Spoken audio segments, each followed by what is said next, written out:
Merhaba, bugün masaya yatırdığımız konu vücudun adeta kendi kendine savaş açtığı oldukça karmaşık ve kronik bir iç mücadele.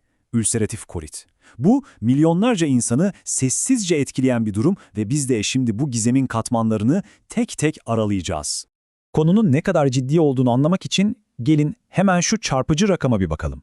Bu gördüğünüz sayı sadece Türkiye'de ülseratif kolit yüzünden her yıl kaybedilen 1 milyondan fazla iş gününü ifade ediyor. Yani bu sadece bir rakam değil, hastalığın hem bireylerin hayatına hem de topluma nedenli büyük bir etkisi olduğunun somut bir kanıtı. Peki, ülseratif kolit tam olarak ne demek? Aslında en basit haliyle vücudun savunma sisteminin bir kimlik hatası yapması durumu. Yani bağışıklık sistemi bir an şaşırıyor, kendi kalın bağırsağını bir düşman olarak görüyor ve ona saldırmaya başlıyor. Bu saldırıda haliyle uzun süren bir iltihaplanmaya ve dokuda yaralara yani ülserlere yol açıyor. Şimdi gelin bir dedektif gibi düşünelim ve bu saldırının arkasındaki güçleri, yani bu hastalığın kökenlerini araştırmaya başlayalım. Bu soruşturma bizi genetikten bağışıklık sisteminin derinliklerine kadar götürecek, oldukça çok yönlü bir macera olacak. Bakın, bu slide gerçekten çok ilginç bir durumu gözler önüne seriyor. Genetik faktörlerin rolünü anlamak için tek yumurta ikizleri üzerinde yapılan çalışmalar bize müthiş ipuçları veriyor. Tabloya baktığımızda ne görüyoruz? Ülseratif kolitte genetik yatkınlık oranı Crohn hastalığına göre çok daha düşük. Bu bize şunu söylüyor, evet, genler hikayenin bir parçası ama kesinlikle tek suçlu değil. Gizemi çözmek için başka yerlere de bakmamız şart. İşte baş şüphelilerden biri bağışıklık sistemi. Aslında onu bir kötü adam olarak görmemek lazım. Daha çok, nasıl desem, kafası karışmış ve dost ateşi açan aşırı gayretli bir koruma gücü gibi. Amacı vücudu korumak ama yanlışlıkla kendi topraklarına saldırıyor. Soruşturmayı biraz daha derinleştirdiğimizde bağışıklık sistemi içinde bazı kilit oyuncuların öne çıktığını görüyoruz. Mesela punch'sı dediğimiz ve adeta yanlış alarm veren bir antikor var. Sonra yangını daha da körükleyen askerler gibi davranan T17 hücreleri var. Ve tabii bir de bu duruma genetik bir zemin hazırlayan IL-23R geni. Anlayacağınız her biri bu iç savaşta kendine has önemli bir rol oynuyor. Özellikle şu pançaya biraz daha odaklanalım. Bu antikor, ülseratif kolit hastalarının çok büyük bir kısmında %60 ila 85'inde bulunuyor. Bu yüzden de doktorlar için neredeyse bir immünolojik parmak izi gibi. Varlığı teşhis sürecinde inanılmaz değerli bir ipucu. Tamam, mikroskobik nedenleri anladık. Şimdi bu savaşın gözle görülür kanıtlarına, yani hastalığın yol açtığı belirtilere geçiyoruz. Kısacası olay yerindeki delilleri inceleme zamanı geldi. Doğrudan kanıtlar, yani birincil belirtiler direkt olarak kolondaki iltihaptan kaynaklanıyor. Bunlar hastanın günlük yaşamını gerçekten alt üst eden şeyler. Sürekli ve çoğu zaman kanlı ishal, bitmek bilmeyen karın ağrıları ve kramplar, acil dışkılama ihtiyacı. Özellikle gece uykudan uyandıran ishal, bu durumun ne kadar ciddi bir organik problem olduğunun en önemli göstergelerinden biri. Ama savaş her zaman sadece kolonda kalmıyor. Bazen yan hasarlar da ortaya çıkıyor.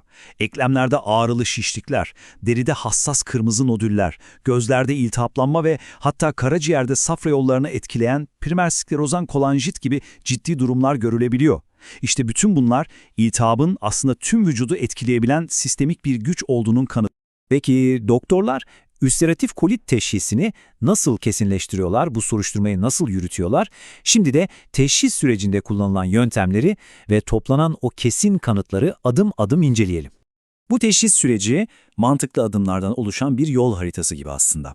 Her şey hastanın anlattıklarıyla, yani öyküsüyle başlıyor. Ardından enfeksiyon gibi başka nedenleri elemek için laboratuvar testleri yapılıyor.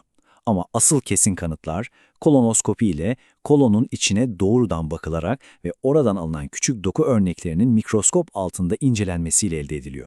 Bir kolonoskopi sırasında doktorun gördüğü manzara arasındaki farkı bu slide çok net özetliyor. Bakın, sağlıklı bir kolon, pürüzsüz, parlak, damarları seçilebilen bir yapıdayken, ülseratif kolitteki olay yeri ise şiş, kıpkırmızı, granüler ve en ufak bir temasta kolayca kanayan bir halde. Bu görüntü, hastalığın yarattığı tahribatın en net görsel kanıtı diyebiliriz. Soruşturma tamamlandı, teşhis kondu. Şimdi hikayenin son bölümüne geçiyoruz. Bu iç savaşı yönetmek ve kontrol altına almak için kullanılan ateşkes stratejileri, yani tedavi yöntemleri.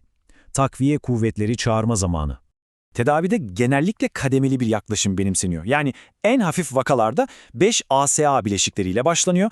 Eğer hastalık şiddetlenirse kortikosteroidler ve immünomodülatörler devreye giriyor. En dirençli vakalarda ise biyolojik tedaviler gibi daha modern silahlar kullanılıyor. Bu ilaçlar iltihabı başlatan belirli molekülleri adeta bir keskin nişancı gibi hedef alarak savaşı kaynağında durdurmaya çalışıyor. Tedavilerin bilimsel arka planında bazen böyle harika tesadüfler de yatıyor. Sülfasalazinin keşfi aslında bambaşka bir hastalığın tedavisi sırasında tamamen şans eseri gerçekleşmiş bir olay. Bu da bize bilimdeki beklenmedik keşiflerin ne kadar değerli olabileceğini bir kez daha hatırlatıyor. İşte bu çok kritik bir soru. Bazen eldeki tüm ilaç cephaneliğine rağmen o savaş bir türlü durdurulamaz. Peki bu durumda ne olur? İşte o noktada daha kesin bir çözüm gündeme geliyor. Evet, ilaçlar başarısız olduğunda cerrahi kesin bir çözüm sunuyor. Proktokolektomi denilen işlemle savaş alanı yani kolon ve rektum tamamen ortadan kaldırılıyor. Bu hastalığı etkin bir şekilde tedavi ediyor.